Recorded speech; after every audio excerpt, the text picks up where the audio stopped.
That's gonna come soon, man. The beard company. I just like I really like.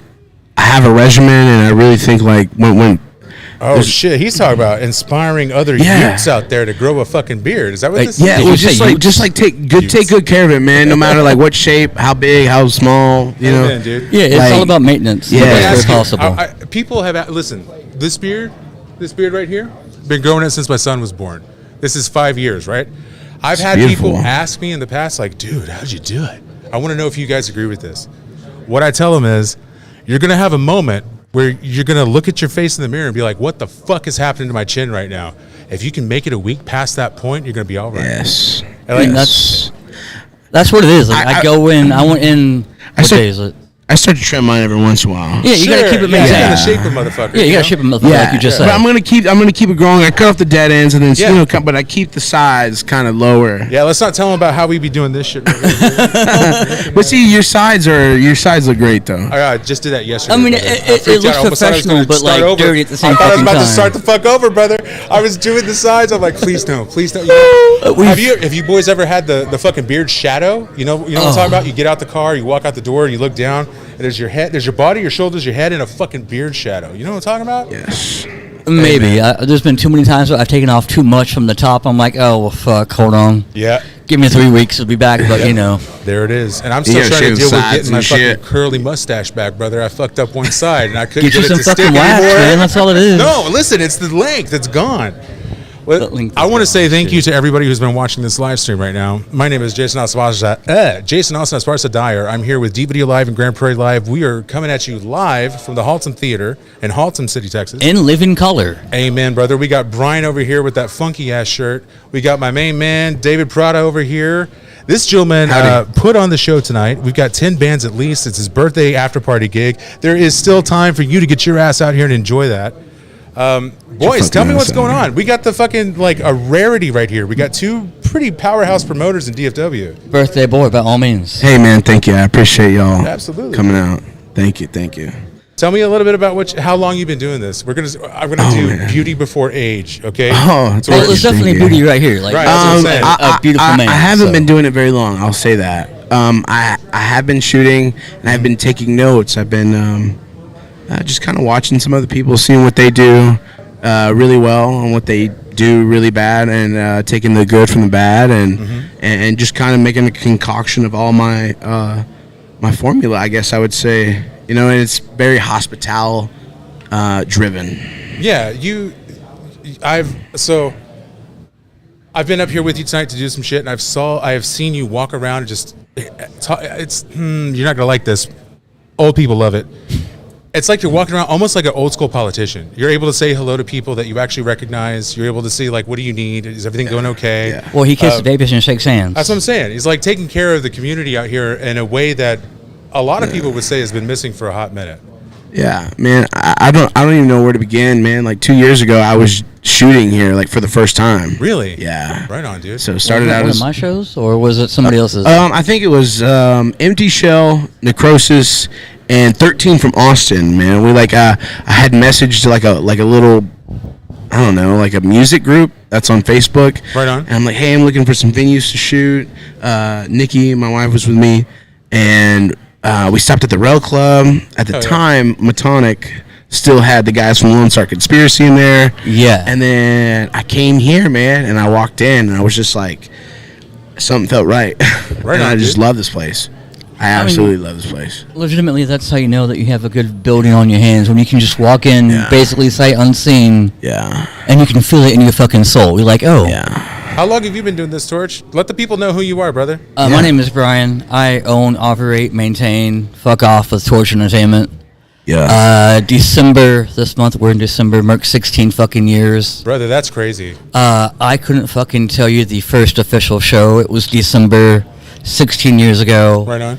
There's a flyer somewhere on the computer somewhere, but that got buried like 500 years ago at this point. I think I first met you probably 2014-ish, somewhere there, like the super early days of DTZ days? DTZ, before DTZ, or like just before DTZ. Maybe just after, It actually. probably was just after DTZ got off the fucking ground and running, but like... Everybody fucking around out there at the Curtain Club. There's so many fuckers who I've known for years who I haven't seen in years that will be at any venue and be like, oh shit, hey Torch. I'm like, hey, I know you, maybe. Who are you? Yeah. And it's not because, fuck you, I don't know the fuck you are. It's like, man, I've been doing this for fucking 16 years. Mm-hmm. I'm 37, so for the past 20, I've been involved in some way, even as just a dude that goes to shows. Damn, right on. And it's like, if I don't see you on a consistent basis, or see that you're at least playing a consistent basis, I'm going to forget who you are, because there's too many fresh bands out there. Yeah, you see a lot of faces every day. You really do. You see a lot of faces, man. And people come shake your hand, and you're like, hey, man, and you just, you go with the flow for sure, and you got to, recognize... And then you go home, and it'll hit you 5 hours later. It's like, that's that motherfucker. Oh, that's that one dude from that one shit. Exactly. Boys, that's the secret. That's why I do the tiger suits. Make it real easy to stand out. Dude, you look fly as People fuck, can be man. like, oh, that guy with the beard. Hagrid with the tiger suit. Hagrid with a tiger suit. Dude, if Hagrid was a plug. For real. That's exactly that is 100% it. I mean, he ain't wrong. No, you're very handsome. Dude, tell me, I want to know. All right, so boys, we're coming out of a pandemic, coming out post COVID. We got a lot of venues that kind of popped off and weren't able to survive through it. Yeah. We got some that are trying to come back, maybe with not as much talent buying power as they used to have. Can you give me your evaluation of the music scene here in DFW post COVID? That's you, man. I started after the pandemic. He just started pandemic. I'll give him credit for that. He's Fresh crazy blood. enough. Fresh blood.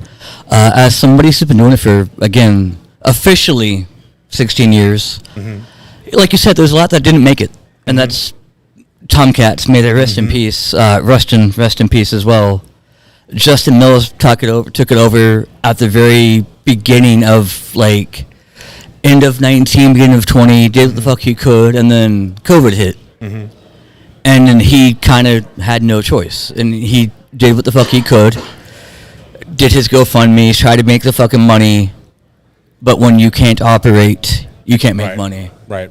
Rail Club didn't survive, but survived, but didn't survive. They've been through, I don't know how many owners and venue changes since... Okay, I didn't know that. Yeah, they had format changes, and it wasn't Rail Club for a hot minute, and then it got bought back out and became Rail Club Live. Interesting. And then a new owner, Chris Malone, was there for a while and decided to fight the TABC. They call that, it's crazy because they call it an era. At the Rail Club. An era. So you got the era, then you got the Chris Malone era, and now we're in the Tony Mooney era. Okay. And that dude, honestly, he's trying. Man, that is one dude I would love to work for. And currently working for him, he has been just really headstrong about community, being, he wants Big Rob's to thrive. He wants the Haltom Theater to thrive. He wants the Ridgely to thrive, and he's about the scene. That's a new name for me, boys and girls. I hope you're paying attention at home too. Yeah, it's awesome. Tony Mooney. Shout out Tony. There isn't a venue in town in DFW that I don't want to thrive. Fair. There's venues that I like to see change formats, but that's neither here nor there. But what are you going to do about that? And then there's places like Lava Cantina where they focus heavily on tribute and cover bands and video. There's a lot of great video coming out of Lava Cantina. But then they bring in Jarrett from Bowling for Soup and that one guy from fucking Rookie of the Year. Lava Cantina's bringing Giovanni and the Hired Guns. That's that's original at that. Yeah, that's original. I mean, they do Giovanni original, and the Hired Guns, but it's very good shit. Haltom, I would say 80-20 original versus cover. Just till recently, they didn't do any covers till recently. Until heavyweight. Till heavyweight, my promo company started throwing some, and I think the first one was Far Beyond Drunk and Postmortem, and that thing was off the fucking walls. Cover bands come through here and cover bands come through there, but nothing's been successful because the formula just wasn't there for those bands. Man. And that's nobody's fault. But the formula's easy, baby boy. It can be. It can be. You gotta find the right band. Well, give me the sauce, boy. Listen, if you want to know what David's on about, just go follow my up. Patreon. That's right. Find him. I'll make it when I get home. I'll spill I'll put the ingredients in the secret sauce. There it is. Yeah, it'll be in the post. Honestly, man, I should start one of those classes. You know, where you're like, hey, man, are you a promoter? You gonna be that boy? I don't want to be, man. I really want to just like. There's enough for everybody to eat, man. There's enough for everybody to eat. We both do things different but similar. Like I'm very old school in my approach to the game. Mm-hmm. I love physical media. Mm-hmm. Yeah. I want to get my hands on your fucking vinyl record if you can afford to produce a vinyl record because that shit ain't cheap. Yep. But then I go out and produce, physical flyers that I can put on cars at venues, at smoke shops, at skate shops. Doesn't that hurt your knees, bro? I think that's part of the grind. That's part of the grind. That's part of the grind that I respect is the flyers and shit. Like if in my mind, if you ain't hustling, you ain't hustling. Let me ask you: have you ever put a flyer in a comic shop? No. Why the fuck not? They're the weirdest market to work around because it's like.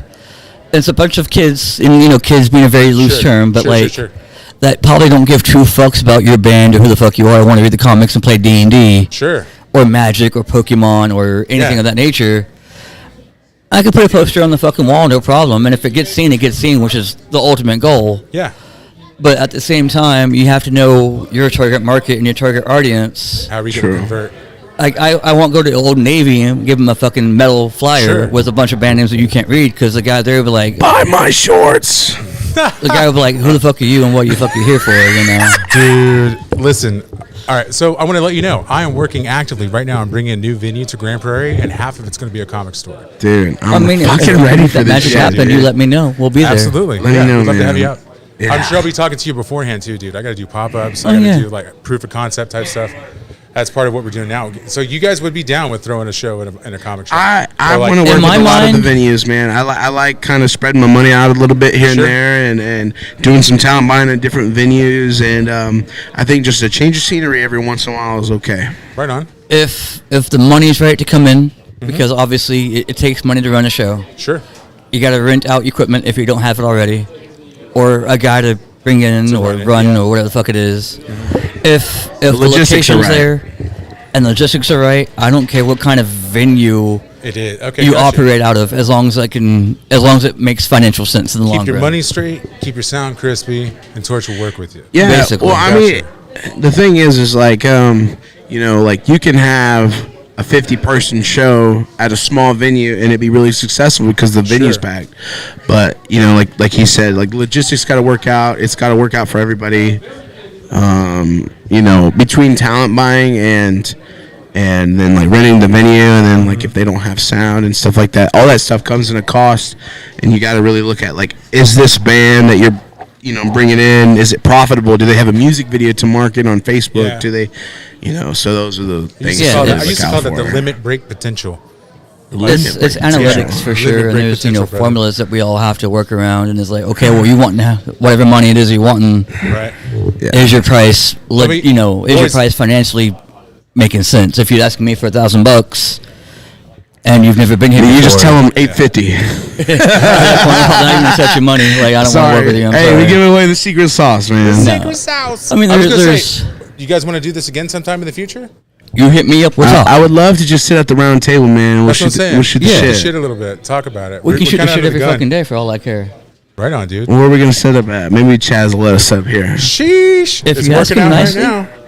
Yeah. How do we look? We look good? You look hot as fuck, brother. We got any viewers tune in? You see comments or anything? We got comments? I'm not even looking, dude. I'm just stone cold focused on living life. Hold up. Let me see. We got some dead weight up in here, though. Shout out everybody on the show. Shout out Deep Video Live. Thank you. Mr. Jason Dyer, Mr. Brian Idell from Torch Entertainment. Shout out Haltom Theater, Chaz Buchanan. Shout out all the bands. Let me call them out by name. Let's go. You got Insert Your Sight, my boy Dan Bowe, Russell Holland, those guys. Hollow Effigy, Joshua Nelson, and those guys. Tyrannical Deception, Remy, and those guys. Man. Hollow Effigy needs a drummer. Scars of the Flesh, Living Hollow. Those guys are out of town. They killed it on the ticket sales, and they're out of town, man. They killed it. My boys in Virtus, those guys are awesome. My boys in Bloodletting, those guys are like day one, kind of all good friends. That new song. Yes. Gator don't play no shit. Yeah. And then, of course, my boys that I manage, Ultimatum, I love those guys. And then, like, dude, So Snake Father, those guys came in from out of town, too. Those guys, John is a fucking mastermind. Literally, he's an artist behind everything he does. He's pretty much, the head of the band and comes up with all the creative concepts, writes all the music pretty much. I'm sure some of these guys contribute, but he's very well versed in everything that he wants. He's one step ahead of the game, and that's one band to keep your eye out on. And, of course, Sorrow Eater, the boys, Trevor and Hunter, from Hunt the Dinosaur and this new project. I'm so happy that they let me debut their first show. Right on. That was a blessing. I asked that dude like 8 times, and then finally he said yes. He's like, okay, we'll do so. He said 8 times. You get probably more, dude. I asked him so many. I was like, hey man, please, like, come on, dude, like, you're ready, like, just start practicing. I don't know, man. It's also like a logistics thing at the same time. Yeah, because of course. not everybody lives in town. I think all those guys live locally. I thought Hunter moved out, but who knows? With Hunter's still in DFW somewhere. I don't know. But you're right. shout out Hunter Madison. Hell yeah. He's got a voice like a fucking angel, man. That dude can scream and rap like at the same time. It's pretty insane. Yeah, right on. Last shot. Anything else before I let you guys go? Shout out my sister. She runs my door at my events, so I can run around and party. Shout out my lady Nikki. She keeps me well grounded over here. She's a fucking saint. And my son at home, Braden. Oh yeah, I love that little boy. Shout out my boys in Ultimatum and Bloodletting. Shout out Brian Nidell from Torture Entertainment. Shout out D-Video Live. Shout out Jason Dyer. No, you shout out Scream at the Sky. Shout out Scream at the Sky. Shout out Chaz and his family. If you come to the Haltom, come check out the new art piece that's hung up. Hell yeah. Come check that out. And who do you want to shout out? Shit, who the fuck don't I want to shout out at this point? I know. We could literally roll credits on Brian. It'd be like a fucking Marvel movie in this bitch, dude. Hell yeah. Heavyweight Cartel, man. Keep a lookout for Heavyweight Cartel, man. We're going to do some big stuff with some other promo companies in the coming future. We all doing big things out here. We're all doing big things. There's enough food for everybody to eat, man. Shout out to we all got kiddos that we need to fucking feed. Crystal fucking Garrison, the bartender here. Oh, Crystal, man. Thank you for pouring my drinks heavy. Don't tell her the secrets. Oh, shit. Cut that out. It's not even there. Y'all have a good night.